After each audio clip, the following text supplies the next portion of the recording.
ደጃፋችን ላይ ነው ያለው። የምንሰማው አስደንጋጭ ነገር ነው በየቀኑ።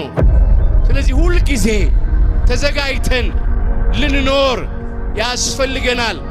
በነፋስ ክንፍ የሚበር ማንም ሊቀርበው የማይችል ብርሃን የሚኖር እሳተ መለኮት የሆነ አምላክ ከብቶች በረት ተወለደ፣ ግርግም ላይ ተኛ፣ በቅጠልና በጨርቅ ተጠቀለለ።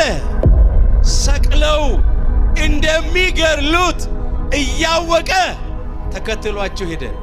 ቀንድ የተባለ ኃይሉ ነው፣ ስልጣኑ ነው። ከመቀጽበት ሊያጠፋቸው ይቻለው ነበረ፣ ግን በኃይሉ አላጠፋቸው። እነሱ በቁጣ ጎተቱት፣ እሱ ግን በፍቅር ተከተላቸው። አንዳንዶቻችን ግን ከፍ ስንል ወጣትነት ስንደርስ አቋርጠናል።